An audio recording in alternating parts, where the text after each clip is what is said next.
Galera, Fábio Moraes falando aqui e esse é mais um Negócios na Prática, quadro do Concretiza Podcast. Aqui eu converso com empreendedores que trazem dicas valiosas que eu gostaria de ter escutado no início da minha jornada, sobre gestão, liderança e performance. Já aproveita e comenta lá no Instagram, @concretiza.podcast, o que está achando. E se você sonha em reformar seu AP, conheça a nossa patrocinadora, a Decora Fit. Fazemos o seu projeto 3D, mostramos o orçamento completo e executamos a obra do início ao fim. Tudo com uma só empresa, com prazo e custo definidos desde o começo. Segue lá no Instagram, @decorafit_br ou acesse decorafit.com.br. Fala galera, bora iniciar aqui mais um episódio do Concretiza Podcast, espaço onde as ideias saem do papel e viram realidade.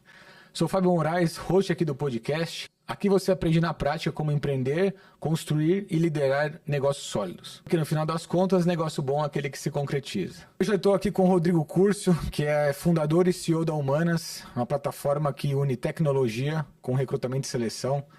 Eu admiro bastante o trabalho que vocês estão fazendo hoje. Inclusive, nós já fomos clientes da Humanas. Então, Rô, prazer gigante te ter aqui. Obrigado pelo teu tempo. E bora falar um pouco sobre esse mercado aí tão peculiar e esse trabalho disruptivo que vocês estão fazendo aí hoje. Bacana, obrigado Fábio pelo convite, prazer estar aqui, verdade, vocês já foram clientes. Acho que ali também foi uma baita disrupção, né? Como é que botar tecnologia dentro de Construtec.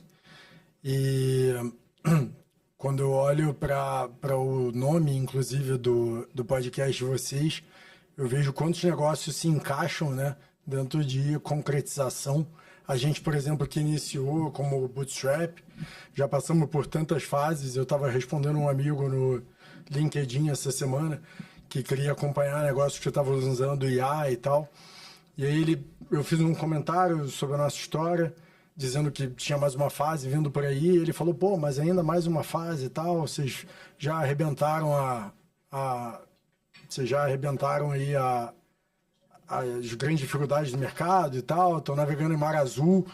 Aí eu parei, respirei, refleti, eu falei, será que a gente arrebentou mesmo, cara? Tudo que tinha que arrebentar parece ainda tão difícil, né? Falar de competência no Brasil. Eu acho que uma das coisas que ficou claro quando a gente atendeu vocês lá atrás é, como é que o recrutamento de tecnologia atende uma Construtec, né? Então, assim, no final das contas, contratar é sobre fazer uma obra, né? Você vai juntando vários componentes, né, várias variáveis, e no final das contas nasce alguma coisa, que é um perfil, né, que preenche lacunas dentro do seu negócio, né? Então imagina que você quer botar um revestimento numa parede, né? Então você tem uma pessoa que tem várias competências, conhecimentos, habilidades, atitudes, que preenchem aqueles espaços vazios na parede, né? E os espaços vazios é um problema, nada mais é, né, do que um problema que você tem dentro da tua empresa, que você precisa resolver. Preciso ter alguém que planeje estrategicamente a empresa daqui aos próximos 12 meses. Eu ainda não tenho essa pessoa. Então vamos fazer uma engenharia reversa.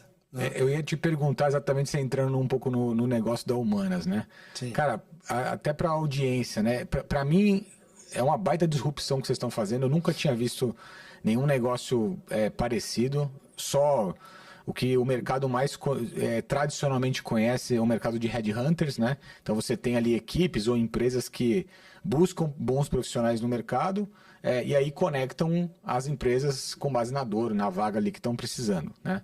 E o negócio de vocês acabou juntando tecnologia a isso, né? Então, para a audiência, cara, que conhece o mercado tradicional, né? Como é que você explicaria o negócio da Humanas, cara? Boa. É difícil. Eu estou estudando pra caramba modelos de inteligência artificial, né?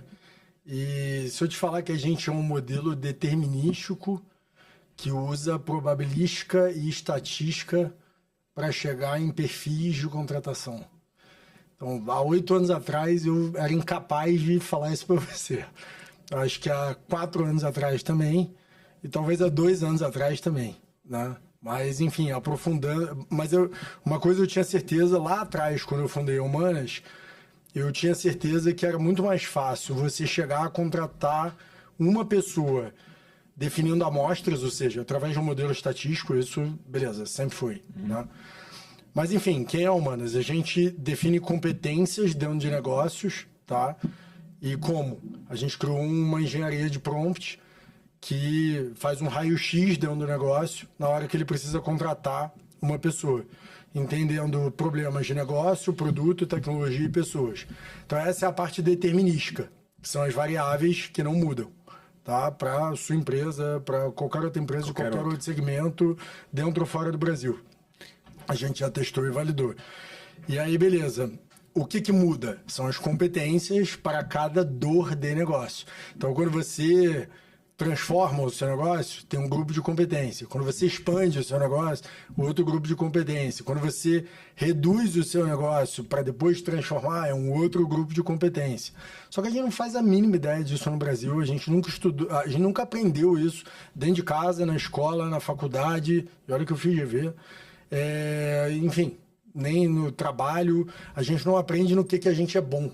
Então eu tenho experiência de 8 anos de perguntar pro cara que é sênior, especialista, que faz a mesma coisa há 15 anos, irmão, o que você é bom? E o pessoal não sabe identificar. Não, ponto de interrogação. O cara não sabe dizer eu sou bom em construir bancos em cima de estruturas financeiras escaláveis que usam baixa latência e output. Ele não sabe. Ele passa a vida inteira construindo coisa, e aí você pergunta para um cara desse, pô, mas qual é a história que você vai contar pro teu filho daqui a 10 anos? Você é software engineer, Java, Spring Boot, blá, blá, blá. Não sei, nunca parei para pensar nisso. E até um ponto interessante. Você falou muito dessa dor, né? Você veio de um mercado, né, de outras grandes empresas. Sim. E que dor que você identificou ali, até antes de empreender, antes de fundar a Humanas, que dor que você identificou e qual foi o gatilho para você poder falar, cara, é aqui que eu vou atuar? Então, a Humanas nasceu, acho que de uma dor minha, né? A minha família morou fora do Brasil e tal, acho que eu tive uma educação super privilegiada, mas eu demorei muito para entender no que eu era bom. Eu fiz zilhões de coisas na multinacional, tive uma carreira meio meteórica, assim, muita coisa em muito pouco tempo. Toquei vários projetos internacionais, assim, que eu não fazia a mínima ideia se eu tinha o conhecimento para fazer aquilo, mas eu sempre me sentia desafiado pelo aquele conhecimento que eu tinha e o que eu ia absorver. E aquilo ali foi traçando a minha carreira. Quando eu saí da Orange, que é uma das 5 maiores empresas de TI e telecom do mundo, e economicamente falando, uma das 5 maiores empresas do mundo, cara, eu fiquei 4 meses pedalando no meio do mato e tentando descobrir o que eu ia fazer com a quantidade de conhecimento que eu tinha de várias áreas. Cara, não fazia a mínima ideia do que fazer. Eu comecei a dar consultoria para empresas de tecnologia e comecei a botar o conhecimento em prática. Até que alguma coisa começou a gerar escala, que era o recrutamento. E aí eu comecei a aprofundar no recrutamento, a lapidar, a desenhar.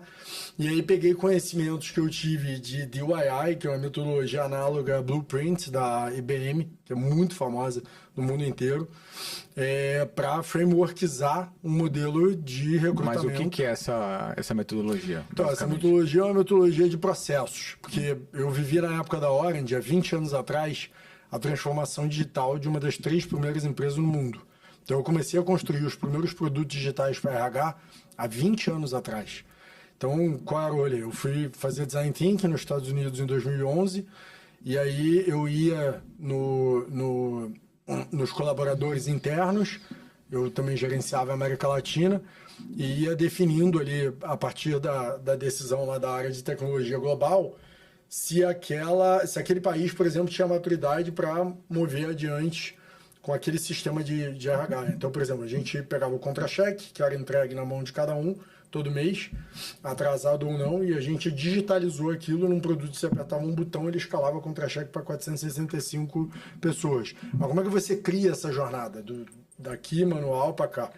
Aí você usa essa metodologia de processo, onde você entende dores, entendeu?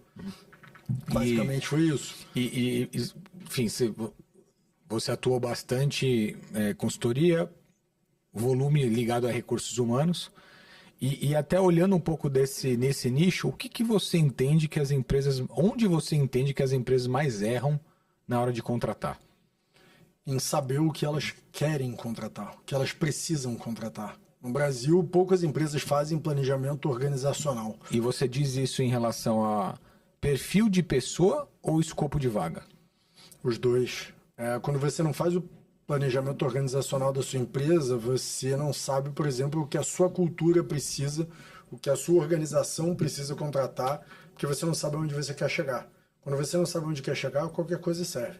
Essa frase ficou famosa, eu escrevi para quase todos os jornais no Brasil, numa época que a Cristina Junqueira e vários outros líderes no Brasil falavam que iam faltar 775 mil profissionais de tecnologia até 2030. Mas ninguém nunca conseguiu dizer o que vai faltar. Tipo, para um cara que quer entrar em tecnologia hoje, o que você diz para ele? Pô, camarada, você precisa saber disso, disso e daquilo. E, na verdade, é muito mais do que programação e código. Na verdade, o que falta realmente é conhecimento de negócio, de produto, de como colocar a tecnologia em produto, em negócio, como construir estruturas, que é o que a competência cria. Então, por exemplo, baixa latência e alto throughput são aplicados a estruturas escaláveis muito consumidas, por exemplo, em bancos, em fintechs, né, que absorvem ali tamanhos altíssimos ali de volumes transacionais e tal. Então, isso é uma característica desse mercado. Então, por exemplo, o que a gente faz diferente? Quando a gente entende que o cliente precisa disso, a gente já tem uma biblioteca que vem sendo formada há 8 anos, de uma série de perfis que simplesmente acoplam dentro desses cenários. Aí a gente pergunta para o cliente, pô, é isso aqui que você quer? Ele fala, cara, é isso aqui. Então, tipo, a gente é um recrutador que entende da especialidade ali, do fundamento da engenharia, entendeu? Por sua vez, a gente entende como buscar esse fundamento. Independente da área. Independente da área, mas muito focado. A gente focou, na verdade, 8 anos em tecnologia, mas a gente faz também áreas acopladas a empresas de tecnologia. Por quê? Um vendedor, por exemplo, de uma solução SaaS, que hoje em dia, então, vem usando IA, cara, ele precisa entender muito bem de IA, de SaaS, né, dos obstáculos, das objeções que aquela venda define, né, para que haja realmente a venda. O ICP, a persona, os canais, enfim, tudo isso a gente acabou mapeando ao longo do tempo, estando do lado de grandes empresas de tecnologia. Cara, que loucura, né? A gente viu o mercado, ele se comportando em ondas, né? 2008 teve o boom da construção, há uns anos atrás teve esse boom e ainda o tema tecnologia está tão hypado aí, né? Por que parece tão difícil contratar gente boa, sendo que tem uma multidão de gente procurando emprego, cara? Cara, de novo, eu acho que a gente não sabe o que a gente quer. Eu tenho certeza, porque eu vejo isso nas maiores empresas do Brasil. A gente escreve uma vaga, muito hoje usando ajuda de prompt, né? A vaga fica bonita, mas ela não diz patavinas. Nada é realidade. Ela não diz patavinas, ela não diz nada, sacou? Eu quero construir soluções escaláveis e eu preciso de alguém para isso. Eu quero integrar APIs, eu preciso de alguém para isso. Eu quero otimizar banco de dados, eu preciso de alguém para isso. Mas assim, e se eu te disser que 750 vagas no Brasil falam a mesma coisa? Qual é a diferença de uma para outra? Qual é a diferença do que a sua empresa está vivendo de dor e de negócio? Que é a história do planejamento organizacional. Há 3 anos atrás, eu dei um workshop no Distrito para 80 startups e, cara, gerou uma penca de dúvida. Depois, quase 1 hora lá de Q&A, porque o negócio realmente chamou a atenção. Cara, qual é o negócio no Brasil que para antes de começar, para se planejar para começar, entendeu? Então, assim, são poucos. A gente fala muito de empreender, que empreender é isso e tal, papapá. Se quer ver uma coisa que eu teria feito diferente há 8 anos atrás, eu teria pensado aonde eu queria chegar. Sacou? Mesmo não conhecendo de determinística, de probabilística. Nada de onde o modelo do negócio ia. Nada do modelo do negócio. Mas, assim, se eu falei isso para uma amiga outro dia, que estava saindo da iniciativa privada com 2 filhas e indo para a iniciativa, né, empreender, sei lá. Como é que é o nome disso? E aí, eu falei, pô, cara, se eu pudesse fazer uma coisa diferente, eu teria definido muito bem o framework do meu negócio, sacou?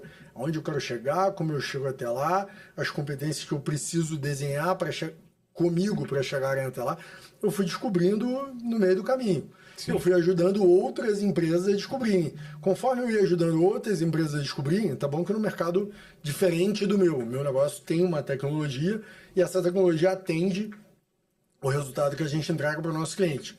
Nunca precisei de muita tecnologia. Hoje, por exemplo, eu tô sendo obrigado a estudar coisas, cara, que eu nunca imaginei, porque o mundo tá mudando, a gente evoluiu totalmente de março para cá, para IA e Prompt Engineer, sacou? Reduzimos o time quase a zero e estamos entregando muito mais volume em menos tempo e maior assertividade. Né? Então, no final das contas, eu acho que é saber o que quer. A gente não sabe o que quer quando a gente abre uma vaga. A gente descobre no meio do caminho. E, olha só, tá tudo bem descobrir no meio do caminho, mas se você estiver aberto para descobrir. Agora, eu entendo que as empresas estão... Não faz sentido, cara. Hoje a gente olha para a contratação de uma maneira muito diferente como a gente olhava há 4 anos atrás. Então, a gente teve já experiências amargas, né? E eu acho que eu poderia correlacionar a uma contratação errada como um problema grande dentro de uma obra. Como, por exemplo, você vai começar o assentamento de azulejo numa parede. Você colocou o azulejo um pouquinho torto, o primeiro. Colocou a saída do azulejo torto, cara, certeza que o azulejo inteiro dessa parede vai estar todo torto, porque não tem como você endireitar no meio do caminho, né? E eu acho que uma contratação é muito igual a isso. Então, se você errou, escopo da vaga, se você não tem claro qual é a cadeira que você precisa, na verdade não é a alocação da pessoa, né, na cadeira. Deixa eu pegar o Rodrigo aqui, eu acho que ele consegue fazer essa função aqui. Na verdade, você pegar o escopo da vaga e, de fato, você dimensionar uma pessoa que está pronta para poder atender aquilo, né? E não o inverso. Você vê que isso é um problema recorrente? Isso realmente acontece? Total. Eu estava pensando no azulejo aqui, enquanto você estava falando. Realmente, você tentar encaixar o azulejo de outro jeito que não daquele, cara... Ele sai torto daquele ele vai quebrar, ele vai ser torto, ele não vai caber. Mas, cara, eu vou além. Eu acho que a contratação é a coluna da obra, tá? Se você não botar a coluna no lugar certo, qual é a chance do prédio desmoronar? É muito grande. Então... Ou seja, é quase certo, líquido e certo. Exato. Né? E eu minto aqui, eu falei que não vejo as empresas abertas. Na verdade, acho que tem uma mudança que vem acontecendo de um ano para cá. Sim. Eu estava falando isso hoje com uma grande empresa brasileira, uma das maiores fintechs do Brasil, vai se tornar nosso cliente agora. O que eu tenho percebido, por exemplo, de mudança no recrutamento e seleção há um ano? Cara, processos mais longos, porque estão mais estruturados, tá? Não significa que o processo mais estruturado é o processo de 6 etapas, tá? Tem uma galera que quer criar também, cria demais e bota o azulejo onde não deve. Mas, enfim, 4 etapas no mínimo, tá? Isso é um processo estruturado. De outro lado, a gente conscientiza o profissional que fala que o processo está demorando, de que não, irmão, isso é bom. O processo estruturado minimamente é um processo que te dá respeito, né? Ele fundamenta a decisão que vai contratar, ou seja, a chance de você ter um maior relacionamento com a empresa é muito maior, pô. Há um ano atrás, pô, a gente contratava em 15 dias e achava que estava longo demais, estava demorando demais, né? E teve aquela fase do bonito também, contratar em 15 dias, contratar um monte de gente e tal. Muito rápido. Muito rápido, né? E era a empresa que era boa. Então, assim, no final das contas, eu acho que o que eu vivi, pelo menos lá na Orange, foi o recrutamento participar do board estratégico da empresa. Olha que irado. Eu era People Ops, ou seja, eu fazia o meio do caminho entre o meu time e os colaboradores da empresa, que eram os gestores e os colaboradores, né, funcionários, e ali eu cuidava da qualidade dos sistemas de informação do RH. Ali eu via que tudo que eu fazia, tudo que eu coletava de dados, tudo que eu produzia, ia lá para cima em números e indicadores e que eram avaliados pela vice-presidente. Cara, eu nunca imaginei que esse negócio... Não à toa, você vê, eu escolhi fazer uma posição durante 7 anos ali de Orange, que ninguém no meu time queria fazer, porque eu ficava olhando para a parede, tá? Ou seja, para o computador, sistema e tal, etc., montando artefatos para o meu time usar. Ninguém achava muito valor naquilo. Eu via valor. Por quê? Porque lá em cima, cara, a galera valorizava o que eu estava projetando. Que era o quê? O planejamento de headcount, que era, cara, a redução do turnover, né? Que eram iniciativas para reduzir o turnover, que era, cara, olhar para o mercado e ver quanto que a gente estava abaixo, acima da média, né? Então, assim, eu acho que tudo isso me ajudou a trazer Humanas para o mercado e esse meu amigo no final de semana, né, falando da Humanas no LinkedIn, eu falei, cara, há 8 anos eu venho pensando como eu transfiro para empresas, né, que o recrutamento é uma ferramenta estratégica. Acho que eu já tentei de tudo um pouco. muita coisa eu acho que deu certo. Acho que é um período de conscientização, né? Acho Total. que é uma... Acho que o mesmo trabalho que vocês fazem. É uma conscientização constante aí. Acho que um trabalho árduo de conscientização das empresas e que isso é um passo mega importante e decisivo, cara, para o futuro da companhia, né? Eu acho que é isso. E eu tenho talvez uma provocação, uma bomba para você aqui. Mano. Se a gente tivesse que comparar técnica, perfil técnico e cultura. Tem empresas que veem uma cadeira, preparam uma cadeira técnica, né? E sem talvez trazer muito cultura. E tem outras empresas que estão focando muito no perfil e muito mais aderente à cultura do que técnica. O que você tem a dizer aí sobre essa comparação? O que você acha que é mais importante? Ou como que esses dois elementos, eles navegam aí no momento da contratação? Cara, então, da mesma maneira que eu acho que saber desenhar o perfil são as colunas de uma construção, eu acho que ninguém quer morar num lugar feio, né? Então a cultura é aquilo que você vê. Você enxerga, mas que muitas vezes você também não vê quando você não está ali. Você está olhando para sua casa, você está lembrando dela, você sabe que ela está bonita, você sabe que ela está, né, revestida ali do jeito que você quer, que você gosta. Então, e agora uma curiosidade sobre cultura. Durante muitos anos a gente falou sobre fit cultural, né? Eu era um cara, principalmente no Neon, a gente montou lá o time inteiro de dados deles, né? E eu ficava olhando aquele negócio, pô, fit cultural. Eu falei, que diabo é isso, fit cultural, né, cara? Todo mundo fala, mas não consegue pegar, né? É subjetivo, intangível. E os anos foram se passando, a gente foi estudando, foi aprofundando. E a gente foi entender que a única coisa que você consegue medir num processo de verificação e validação humana dentro de uma entrevista, ou seja lá qual for o processo, se chama atitude. A atitude é aquilo que você e o Hugo pensaram ao construir a empresa e que seria habilidosamente, cara, transferido para todos os colaboradores. De alguma forma que vocês não sabiam exatamente qual.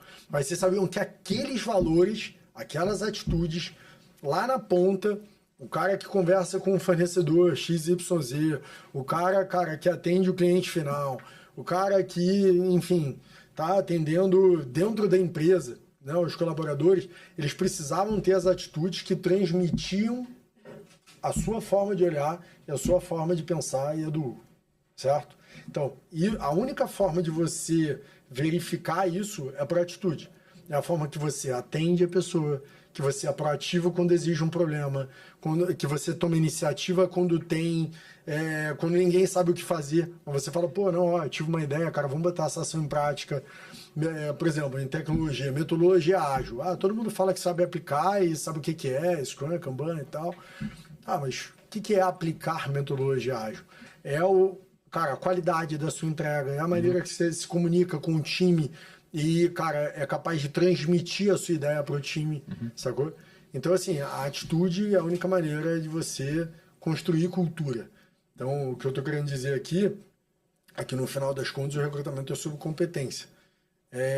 Cada uma tem seu peso e todas elas se complementam. Sim. Não existe uma sem a outra e nem outra sem uma. Boa, entendeu? Bom demais. Galera, deixa eu trazer um pouquinho aqui da nossa patrocinadora, a DecoraFit, para você. Galera, deixa eu trazer um pouco para vocês aqui sobre a nossa patrocinadora, a DecoraFit. Para você que não conhece, siga lá no Instagram, @decorafit_br ou no decorafit.com.br. Você que procura reformar seu apartamento, a DecoraFit vai resolver os seus problemas. Resolvemos a dor de prazo e custo em tempo recorde, solução única com uma única empresa. Busca lá que você não vai se arrepender. Deixa eu puxar outro gancho sobre tecnologia. Como que tecnologia tem transformado um pouco desse mercado de recrutamento, né? O que você tem usado de AI, dados e demais softwares aí para tanto análise de fit quanto descrição de escopo, de perfil? Como é que você tem usado tecnologia nisso tudo aí? Então, eu tenho estudado bastante e uma coisa que fica clara, né, principalmente lançamento aí do GPT-5, né, que parece que foi mais ilusão e desilusão do que propriamente dito resultado. A probabilística e a determinística, elas têm que caminhar né, conjuntamente, lado a lado. Então você pode definir, por exemplo, um framework de variáveis que você quer endossar num determinado modelo para ele, cara, pegar várias linhas ali que se movem e se mexem, que é o ser humano, né? Ele vai gerando respostas, cada uma para um ambiente específico. Então, por exemplo, o recrutamento para Construtech, ele é o mesmo recrutamento, cara, para Fintech e para Health Tech. Como? Né? Então é isso, é probabilística e determinística. Esses, pelo que eu venho estudando, são os modelos que vêm dando certo. Então a gente investiu bastante nisso de março para cá. Tá, cara, virei o negócio do avesso. Não sabia se ia dar certo, né? Deu certo. A gente está entregando mais volume em menos tempo e mais assertividade. Tá? Resolvendo um problema de empresas, por exemplo, que abrem vagas em, sei lá, abril, em 6 dias. Tá? E, cara, eu acho que algo fascinante é você escutar o ser humano sem botar um dedo no teclado, por exemplo, ele falando, você com um assistente ali, cara, pegando tudo que ele fala. Aí você faz o transcript daquilo para o nosso prompt, ele transcreve já direto para a empresa e fala, esse profissional consegue contribuir no teu programa de negócio dessa forma. Então, assim, cada vez mais eu acho que a gente tem um T-shape aí, que é quando eu trabalhava em RH, a gente tinha metodologia XY, né, de carreira. Nos Estados Unidos, há muito tempo, você tem o T, que é você ser especialista e generalista. Né? Então, cada vez mais a gente vê o ser humano, para esse prompt, por exemplo, o que eu vejo é isso, que a gente consegue destacar mais nuances do ser humano. Tá? Ele é bom nisso, mas ele é um especialista naquilo. Por quê? Porque a gente consegue pegar mais informação e destacar aquilo que a empresa quer como foco, entende? Antigamente, eu acho que a gente tinha que ter a gente tinha modelos mais caixa, assim, tipo DISC e outras metodologias sim. Que não diagramavam tanto do ser humano. E isso, cara, para mim, assim, é super prazeroso, porque há 8 anos eu enxergo isso, né? Você vê, nasceu o modelo de eu não saber o que eu era bom, na verdade, porque eu tinha feito tanta coisa ao mesmo tempo que não ficava claro. Eu demorei um tempo para perceber, na execução, na prática. Mas quantas pessoas, cara, vivem esse problema a vida inteira, sacou? Sim. E não descobrem ali o seu propósito, a sua entrega principal. Eu acho que o modelo de IA com prompt, ele, pro recrutamento, e tudo assim que eu venho estudando, outros modelos, outros negócios, ele traz esse destaque de poder olhar para o ser humano com foco que os Estados Unidos e a Europa olham há muito tempo, que é a capacidade produtiva. Você poder predizer produtividade, você poder predizer forecast, para onde você vai, o que você vai contratar daqui a 3, 6 meses, você reter mais, reduzir turnover. E você acha que, assim, que a gente sabe que tecnologia está mudando esse mercado, não tenho dúvida, né? Mas você acha que vai chegar um momento, ou deve estar próximo desse momento, que vai ser só tecnologia?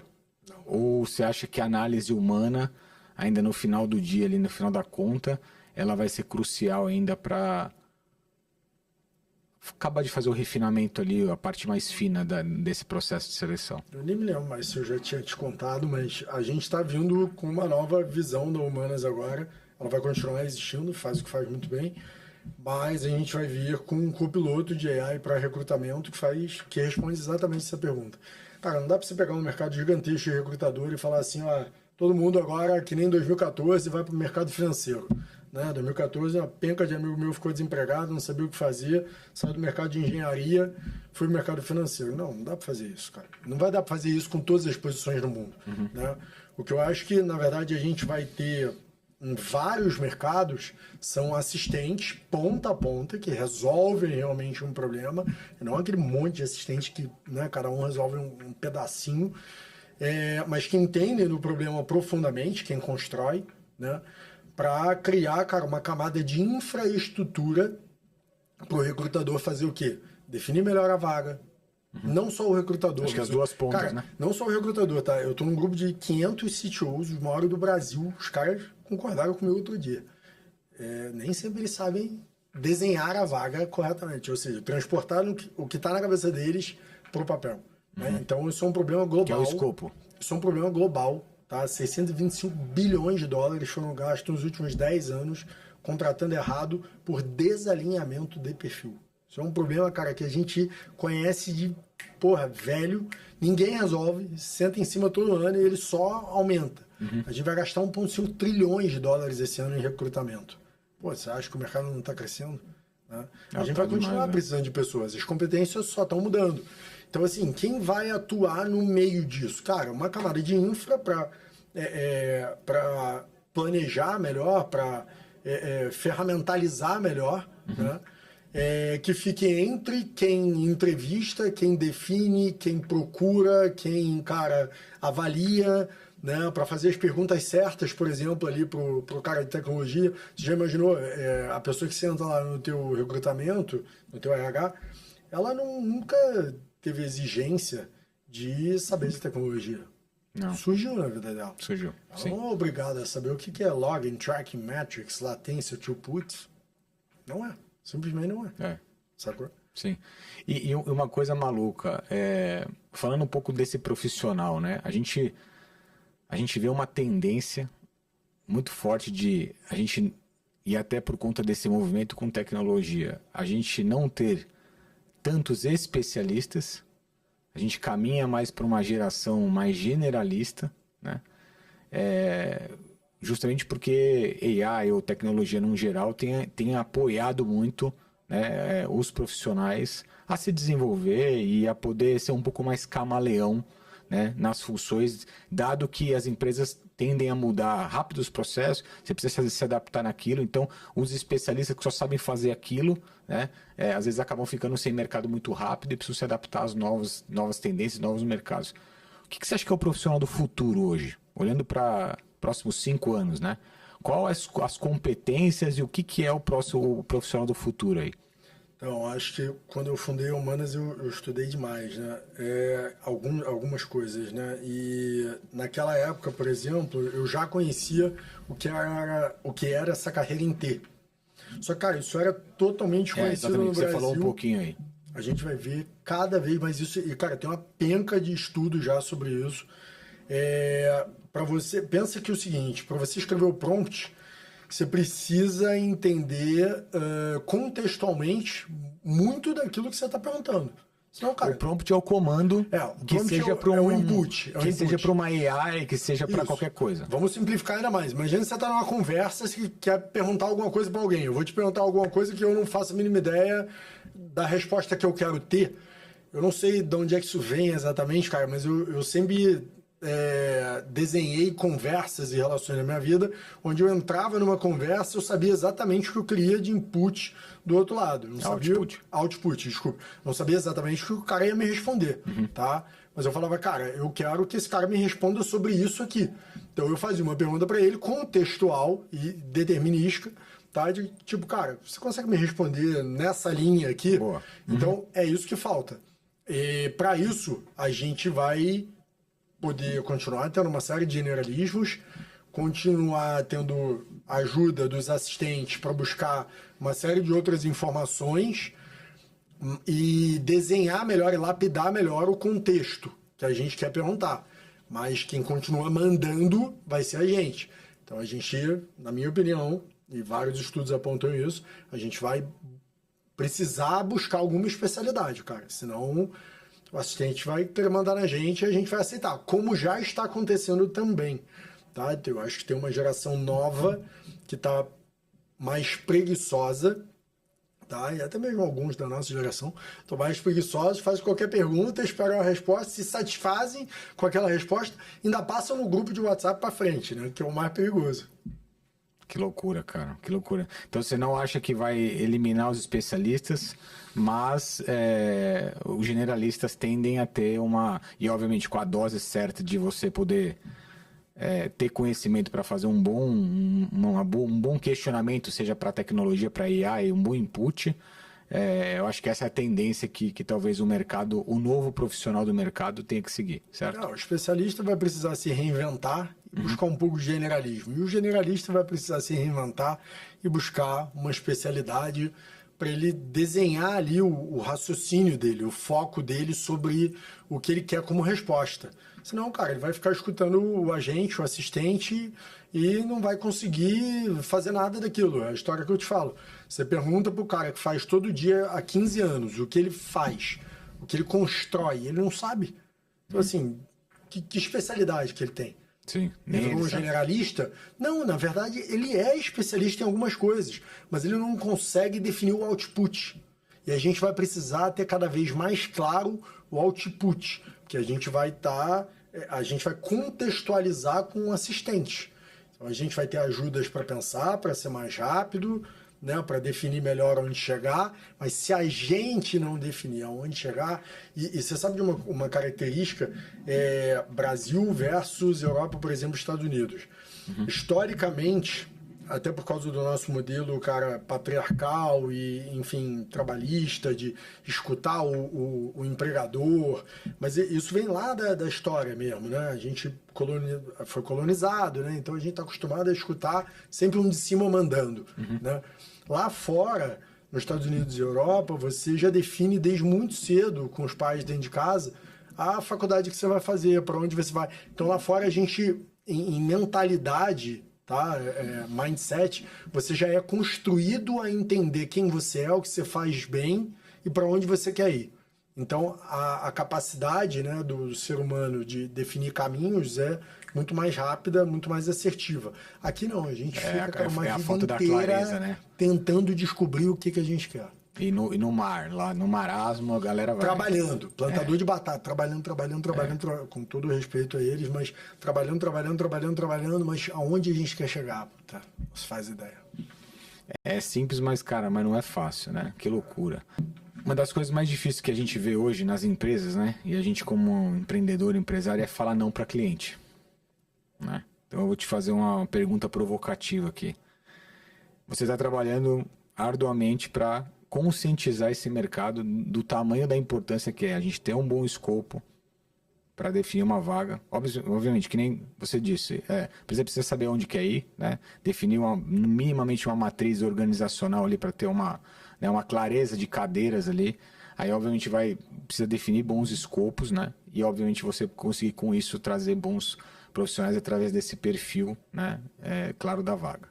Aí o cliente te chega, a empresa te chega e fala assim: Rodrigo, eu preciso contratar rapidinho, cara.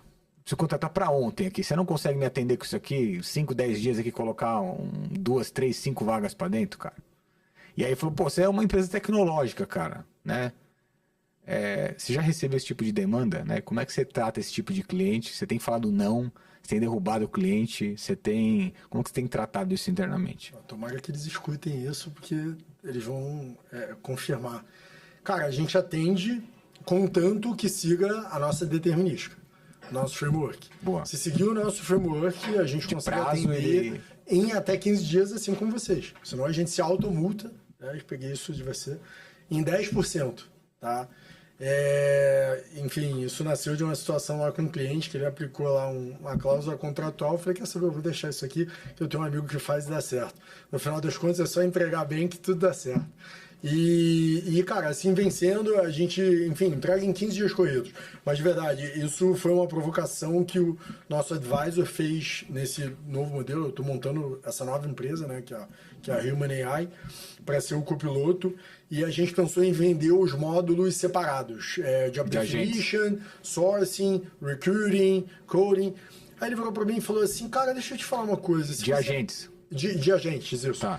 Se você validou que precisa seguir a sua maneira de fazer para chegar no resultado aqui, tal, como é que você vai vender separado? O cara vai fazer da maneira que quer, depois ele vai pegar e meter o pau em você aqui, o negócio não funciona. Ele: não, cara, tem que fazer da tua maneira, né? Para no final das contas dar certo igual. Então é isso, é só seguir a determinística, o modelo, adorei essa palavra, e, cara, que o resultado vem. Cara, pra gente discursar um pouquinho sobre modelos de contratação, né? Os modelos de trabalho, né? Home office, híbrido, squads. Como é que você tem visto aí, participando de várias contratações, como que as empresas têm tratado esse tema? Porque a gente escutou lá a pandemia 100% remoto, né? Depois começou o híbrido. Aí, putz, hoje as big companies aí, puta, precisa todo mundo presencial. A gente tem a gente tem na Decorafit um modelo muito híbrido, né? E pra gente, até pelo nível de descentralização que a gente tem dado muito certo. Algumas posições mais fixas, outras mais híbridas. Como é que você tem visto modelo? O que você, desses modelos tem dado mais certo? Como é que você tem visto esse tema aí? Cara, pra mim não tem bala de prata em nada na vida, né? Não acho que tem nada assim que tem que ser de um determinado jeito para ter resultado, se não envolver contexto, né? Obviamente. É isso que eu tô falando aqui o tempo todo. Então, assim, no contexto de uma empresa, cara, que acredita que a comunicação mais próxima traz resultados melhores, pô, ela vai querer que os caras estejam ali todos os dias e, cara, o direito é dela. Quem define a cultura é a empresa, quem define o modelo de negócio é a empresa. Então, assim, a maior parte dos nossos clientes estão no presencial hoje, tá? Tá. E são startups de crescimento acelerado, que vem fazendo, cara, né, faturamento aí acima da média em mercado, contratando rápido, crescendo o time de engenharia de software e outras áreas ali complementares. Cara, eu não tiro a razão desses caras de voltarem para o presencial, porque eu vou para o escritório todos os dias e eu adoro o resultado que o escritório traz de conversas mais rápidas, de alinhamentos mais próximos e de resultados mais acelerados. Na minha opinião, é isso, tá? Cara, tem áreas de negócio que respondem melhor no presencial. Acho que sim, porém dá para fazer dos dois jeitos. Por exemplo, você pode pegar e botar 3 vezes por semana em casa, 2 dias por semana no escritório para fazer alinhamentos de time, ajustes com áreas complementares, produto, negócio, tal, parará. Eu acho que esse modelo assim, cara, é complementar e não Engessado. retilíneo, engessado, sacou? Dá para estar certo. Cara, a gente tem discutido muito isso porque a gente tem visto uma tendência muito grande, e eu acho que esse fator pode ser que dificulte cada vez mais as contratações, Bacana. porque as empresas realmente estão seguindo uma tendência de full presencial, né? De produtividade, integração, cultura e etc. Só que também, ao mesmo tempo, muitas pessoas experimentaram, né, a flexibilidade de um trabalho home office ou às vezes até num híbrido, né? E eu acho que esse choque de momento tem dificultado muito as contratações. Porque, cara, o que eu escuto de gente, às vezes até na empresa, mesmo, falou assim, cara, se eu saio desse modelo hoje, eu não trabalho em nada mais que seja presencial. Eu não consigo nem pensar em me adaptar a isso. Cara, então, tem empresas, enfim, eu não me meto nisso, eu não dou opinião nisso para o cliente, eu acho que, de novo, quem manda a cultura do cliente é o cliente, tá? Quem define o que é melhor para ele é ele. Mas, por exemplo, eu sou um cara que, se pensar, 15 anos atrás eu experimentei o modelo híbrido a primeira vez na minha vida. Né? Eu trabalhava com vários projetos internacionais, não tinha como eu ficar full time no escritório se, pô, eu tinha uma janela que fechava 11 horas da noite. Entendeu? Pô, no dia seguinte eu não ia estar produtivo como, né? E aí, beleza, experimentei a primeira vez, cara, eu sofri pra caramba, eu tomei porrada na cabeça pra caramba, assim, pra aprender a trabalhar daquele jeito, porque eu me distraí em casa com um monte de coisa e tal. Até eu aprender, cara, demorou um pouco, mas eu gostei muito, sempre fui muito produtivo, assim, de fazer muita coisa e ainda sobrar tempo para outras atividades e tal. Sempre gostei. E uma curiosidade, por exemplo, cara, minha mãe morou nos Estados Unidos há, 50 anos atrás. Ela tinha 2 empregos já naquela época. Ela era babysitter e entregava o jornal. Cara, Europa tem 4 empregos há 30 anos, irmão. As pessoas lá. Quem disse que é ruim? Quem disse que não dá certo? Quem disse? Não, então, é uma loucura. Eu acho que a gente está tendo um choque de realidade, não é de cultura, esquece cultura. A gente está tendo um choque de realidade global, que assim, as barreiras abriram. Tá? O cara de Aracaju consegue ser contratado para trabalhar na Austrália. Irado, animal. A gente mostra o quê? Produtividade. O Brasil é um país extremamente produtivo, cara. Qualquer um que queira e tem a capacidade de fazer, consegue fazer e chegar onde quiser. Isso é animal, cara. Isso nunca houve na nossa história colonialista, sacou? Sim. Agora, as empresas, elas estão parando de mandar, né? Isso é um choque cultural forte, né? Mas você não acha que isso está ligado também com um pouco do nosso modelo de contratação? Como é que você vê esse modelo nosso do Brasil? Por exemplo, essa reforma trabalhista, que ainda é uma grande reforma que talvez ainda precise ter, que não é um modelo, está longe de ser um modelo que é praticado fora e Brasil afora, né? O que você acha que vai ser um modelo mais daqui 5 anos, cara? Isso vai ser... Você acha que a CLT ainda ela prevalece? Você acha que vai ser um modelo mais... cara, contratação por job ali, um PJ... até por uma questão de flexibilidade em termos de job, né? Cara, às vezes o cara trabalha das 7 da manhã às 3, aí às 7 da noite ele entra num outro, por exemplo, né? Cara, eu sempre tomei um puta cuidado, assim, de falar essas coisas. Eu sempre tive opinião sobre isso, tá? Porque eu trabalhei, eu acho, numa empresa muito grande que gerava convicções globais, assim, de como é que ia ser isso no mundo. Né? A Orange tinha esse poder. Ela tinha presença em mais países do que a ONU. Né? Beleza.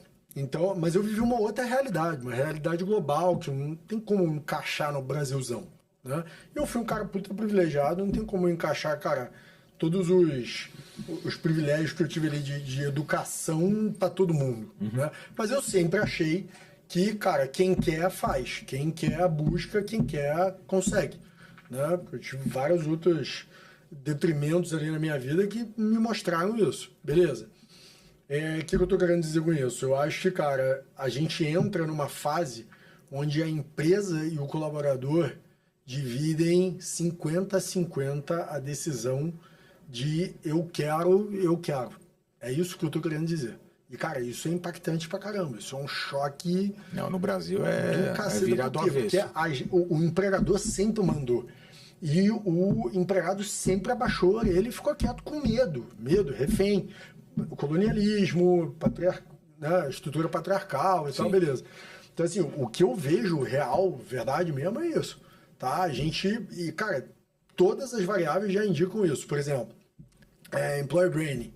Como é que o Employer Branding... Você viu, eu tive contato com o Employer Branding a primeira vez na vida há 15 anos atrás, quando a Orange iniciava um projeto lá atrás, em 2010, sobre isso. Né? Por quê? Porque lá ela já enxergava quanto que a marca empreendedora precisava evoluir para ela continuar sendo a Orange. Ela não ia mais contratar pela marca, sacou? Aí beleza. Então, ver como é que as empresas estão correndo atrás, cara, de falar a mesma língua que o colaborador, de, cara, mostrar para ele todos os benefícios, fora piscina de bolinha e benefício vale transporte, vale refeição, que ele realmente vai ter lá dentro, ou seja, o que ele vai encontrar de desafio, de crescimento, de desenvolvimento, de, cara, benefício para a família dele, para a vida dele. Então, assim, devagarzinho, cara, as duas pontas estão se equiparando, ou seja, não é mais o empregador que escolhe. O empregador espera o cara ter desejo pelos desafios dele, sacou? Pela empresa dele, para alguma coisa acontecer. Ele aceitar a vaga e topar um papo. Olha só isso, cara. É que é uma loucura, porque, cara, assim, você vê a gente é muito pró, né? Cara, eu não tenho problema nenhum e assino 100% embaixo nesse pró-produtividade, pró-meritocracia, porque é o que de fato a CLT não prega, né? Então as pessoas querem um trabalho, elas querem um emprego, mas não querem trabalho. Não querem trabalhar. Então isso você acaba onerando, cara, quase 2 vezes a empresa e por isso você, cara, ao invés de você contratar 100, você contrata 50, né? E a gente imprime uma cultura errada, né? Uma cultura, cara, uma cultura exatamente, que parece uma cultura muito arcaica, né? E que não é presente mais nos dias de hoje, né? Então esse sistema meritocrático, esse sistema de produtividade, então automaticamente as pessoas estão se desenvolvendo numa velocidade muito maior, que nem elas percebem, né? E até um fato recentemente aí, essa questão do STF ter derrubado a grande massa de processos trabalhistas que vinculavam a questão da pejotização. Civil, sim. Então, assim, cara, é uma luta que, cara, nem dá nem para acreditar, né? Que teve uma vertente dessa hoje em dia. Então, eu também acredito muito que daqui 5 anos a gente tem esse modelo difundido de uma maneira muito mais massiva, né? E que, obviamente, isso ajude o Brasil também, cara, a crescer, a se desenvolver mais, né? As pessoas serem mais produtivas e, eventualmente, trabalharem em 2 empregos, em 3, né? Como acontece realmente aí fora. Então, eu sempre acreditei em duas coisas que, de novo, eu tomava bastante cuidado de falar, porque eu falava, puta, eu venho, né, cara, de uma outra realidade, não posso dizer isso para todo mundo, Sim. que é covardia. Mas eu sempre acreditei que o recrutamento ele faz duas coisas, que é democratizar e incluir, tá? E eu não via isso no Brasil nos últimos 8 anos. Começo a ver agora quando a empresa meio que baixa um pouco ali a onda dela para falar assim, não, calma aí, deixa eu entender o cara, para eu entender como é que ele vem para perto de mim, para eu entender, cara, como é que eu engajo e como de repente ele topa bater um papo comigo, sacou? Mas no final das contas, cara, é sobre isso. Imagina que o cara do Nordeste, o cara, da onde, enfim, ele vier, ele pode ter o que ele quiser, porque ele é capaz, ele correu atrás. Exato. Então, assim, no final das contas, eu acho que você está perguntando de cara, para onde o Brasil vai, eu acho que é para onde o mundo está, que é tipo, cara, você buscar as coisas conectadas com seus objetivos, que é onde eu trouxe o Conectando Propósitos, né? Eu acreditava que, pô, você pode fazer o que você quiser, não porque alguém te disse que você não pode ou pode, mas porque você quer. Uhum. E o que a geração Z está fazendo? Correndo atrás do que é importante para ela. Sim, sim. Simples quanto isso, né? Você não tomando chá e parando de beber. É isso. Rodrigão, e por fim aqui, se você pudesse dar um conselho aí para nossa audiência, né, para o dono do negócio que está precisando contratar hoje, que conselho valioso, que bala de prata que você daria para ele? Essa é difícil, hein? Acho que todos os nossos clientes buscam a gente por uma razão. Cara, achar o sênior, especialista, líder, não é tão difícil que nem achar esse profissional alinhado com a cultura do seu negócio. Então, não abramos mão da cultura de maneira alguma, tá? Eu acho muito importante a gente ter o time de recrutamento interno, inclusive, mas eu acho que ele precisa ser empoderado sempre por quem estudou de um determinado segmento, de uma especialidade ali e aprofundou naquilo, tá? É onde eu vejo a Humanas, eu não vejo ela substituindo, tá? Eu vejo apoiando sempre. Mas eu acho que é isso, tipo, o especialista, o líder, o sênior, ele vai ser cada vez mais buscado, né? Porque as competências estão mudando, ele é o cara que mais sabe, ele é o cara que vai ajudar mais empresas a crescerem, principalmente as que estão em crescimento acelerado. Mas é muito importante que você conecte isso com os valores e atitudes que vão levar o resultado para a experiência do usuário lá na ponta, ou seja, para o teu cliente, sacou? E esse é o melhor casamento do mundo, é o que faz o cara ficar lá também por mais tempo. Show. Galera, você que gostou aí desse tema, recrutamento, tecnologia, deixa aqui teus comentários, ativa o sininho aqui do Concretiza para você receber os novos episódios. Rodrigão, como é que a turma te acha aí? Deixa teus contatos aí. Cara, humanas.io é o nosso site, humanas_ é o Instagram, e Humanas, sempre com Z no final, é o LinkedIn. Então, e o do Rodrigo? O Rodrigo é Rodrigo Curcio, seu RCIO. No Instagram. No Instagram e no LinkedIn. Show de bola. Cara, de novo, obrigado demais aqui pela tua presença, pelo teu tempo. Obrigado pelo que você está fazendo também pelo mercado, porque acho que nós empreendedores aí que somos capazes dessa transformação, né? Então, cara, muito bom, sou muito fã do trabalho de vocês aí. Pessoal, e vocês me acham no Fábio G. Moraes no Instagram ou no LinkedIn Fábio Moraes. Sigam aqui o canal, sigam o Concretiza Podcast e fiquem ligados aí nos novos episódios. Um abraço, valeu!